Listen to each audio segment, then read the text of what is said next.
Welcome back to Stone to Watch Mandalorian News, or Mando News. I'm still playing with the title. Please let me know in the comments down below what you think. Today we're going to be doing a review of Chapter 3, The Sin, from the Mandalorian series on Disney+. Now, again, this show is being written by Jon Favreau, who's also an executive producer with Dave Filoni from Clone Wars and Rebels, which is totally awesome. Now, without getting into heavy spoilers about the episode yet, all I want to say right off the bat is, I love this show. I can't say it enough. It's everything I wanted it to be and more. But actually, it could be a little bit more. But we'll save that for a whole nother video. But anyway, so far I like it. I've liked it a lot. I mean, again, everybody is saying that this is the best one out of the first three, which of course it is, because the first two were building up to this third one. So that's why obviously it's going to make this one better. Now, this episode is being directed by Deborah Chow. Now, I am not familiar with all her other things that she's directed, to be quite honest with you, but just watching this episode alone, I'm hooked. I think she's pretty damn awesome. Now, she's going to be the showrunner and stuff like that, and the only director for the Obi-Wan series that we're going to get on Disney Plus in the next year or so. So that's going to be totally awesome. And she's also going to be directing episode or chapter 7 for The Mandalorian too. So who knows what she'll do on that one. This one was actually pretty damn cool. Now, if you have not watched Chapter 3, The Sin, on The Mandalorian on Disney Plus, I highly suggest going to watch that now and not get spoiled, because I know in this day and age it's kind of hard. I end up watching the episode on my phone yesterday at work during lunch, just so I could be in the loop with everybody else and stuff like that yesterday. And I'm going to watch it again on my big screen TV, but just so I could be all caught up and everything, I had to watch it on my phone. But you got to do what you got to do, right? Now, the description for this reads, the Mandalorian delivers the child to the client, whom he unsuccessfully questions about the plans for the child.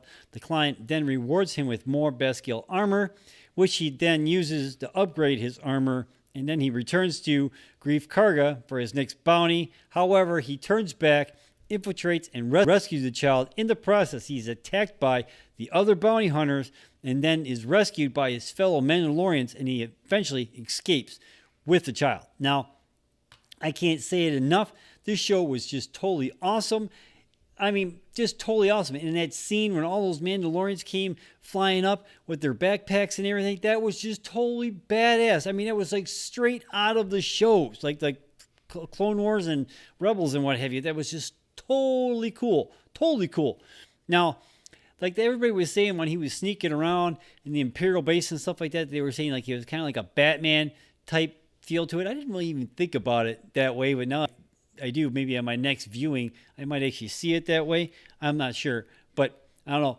So we kind of seen a bonding moment at the beginning of the show with the Mandalorian and your baby Yoda. Now, I know it's not Yoda, but stuff like that. But until they actually give it a name, or whatever, that's what we're calling it. Anyway, but there was kind of a bonding moment, because baby Yoda keeps on trying to take the knob from the lever and stuff like that in the ship. He says, hey, don't play with that. And he keeps on putting it back in the crib egg thing and what have you. And then he talks to Greef Carga, says, hey, I've got the asset. Take it straight to the client. What do you think you're going to do with it? He says, but dude, don't worry about it. You're not, just stick to the code. And when he finally does get to the Imperial's hideout base or what have you, and he gets his payment of the Beskar armor, steel, he said, hey, so what do you think you're going to do with it? And they're like, hey, you're not supposed to be asking those things. That's uncharacteristic. You got your payment. You can go. And he does. And he takes the Beskar steel to the Mandalorian cave or hideout, whatever you want to call it. Now, the armorer is being played by Emily Swallow. Now, she's only slated to be in 2 episodes this season. So if we see her again, that's probably not going to be until season 2, which they are working on. And I think they're in pre-production right now. And they're supposed to start shooting next February, I think. I'm not really, I'll get back to you on that one. But now, the big guy, they're saying his character name is Paz Vizsla. Now, the guy in the suit is Tate Fletcher. He's the big bad guy from the bar fight in episode 1. But Jon Favreau is the voice for it and stuff like that, which is kind of cool, because he did the voice for Pre-Vizsla from the Clone Wars. Now, people are thinking, is it the same character? But they're not really sure, because the last name is kind of spelt different. So we'll have to wait and see how that plays out. Now, they're not happy with him actually working with the Imperials, and they kind of let him know. Now, and they keep making this big deal about whether or not, that you're did you take your helmet off? Did somebody else take your helmet off? And then like the big guy tries to take his helmet off. That kind of like, it's like to shame him and what have you. So I'm hoping they kind of explain that a little bit more as we go along here, because I need to understand what's up with that, because they were taking their helmets off in the Clone Wars and in Rebels and what have you, right? So what's up with that? Maybe hopefully they explain exactly what that means. After he gets his new suit of armor, he goes over back to Greef Carga at the bar and what have you, and Greef Carga shows him he's got a couple plates of the Beskar steel too in his pocket. And somebody says, how many of those fabs did you give out anyway? And Cargo's like, I gave them out to everybody. We had to make sure we got the asset, but you got it. You're like the top dog, blah, blah, blah, blah, blah. You could tell, even though you can't see his face, you could tell that it bothers him, And he goes, so I want my next job. And he finally decides on this one bounty puck, and it's a Mon Calamari. Now, some people online are speculating that that's Admiral Akbar's kid. We'll have to wait and see how that plays out. And that'd be kind of cool if it actually was. Now, that character, it was introduced in a comic book. I have yet to read that comic book yet, but that's hope for a whole nother video. You have to wait and see how that plays out. Then after he leaves and what have you, and he goes back to his ship, you could tell he puts the knob, that silver knob, that little round knob on that lever and what have you, and he goes, I can't take it. He goes back and he gets the kid. He kills all these stormtroopers and what have you. There was one that actually did hit him, so that guy actually had a pretty good aim. Didn't last long after that. And it was kind of cool to see that singing bird attachment on his arm, to actually see that actually really work or do what it was supposed to do. That was pretty neat, because they said something about it, like when he was getting his armor upgrade, and that was kind of cool to see. I don't know, it was pretty cool to watch. And then on the street thing, when he's with the bounty hunters, or trying to keep him from leaving and what have you.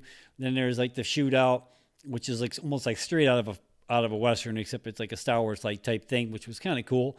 And then when the Mandalorians show up, Greef Carga kind of drops out, and he hides out on the ship, and then he confronts him as he goes to leave, and he does the whole, hits the carbonite thing, whatever, it's for a distraction, and he yanks it shooting Greef Carga.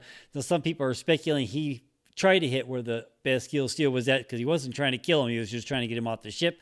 We'll have to wait and see how that plays out. Now he's also only slated for 2 episodes, so if we see him again, that's not going to be till to season 2. So we'll have to see. Now at the end of the thing, they see the whole saluting thing with the big guy, Vizsla guy, whatever. That's a whole Iron Man type esque thing, but it is Jon Favreau, so you got to kind of expect that a little bit, right? But that was pretty cool. Some people are saying that was kind of cheesy. I thought it was all right. It didn't really bother me at all. So, but in all, I like this show. I like it a lot. I can't wait for episode 4. Can't wait. So, I don't know. Did you watch Chapter 3, The Sin? What did you think? Let me know in the comments down below. Please like and subscribe and click on that bell so you can be notified every time we drop another video. See you, people. Peace.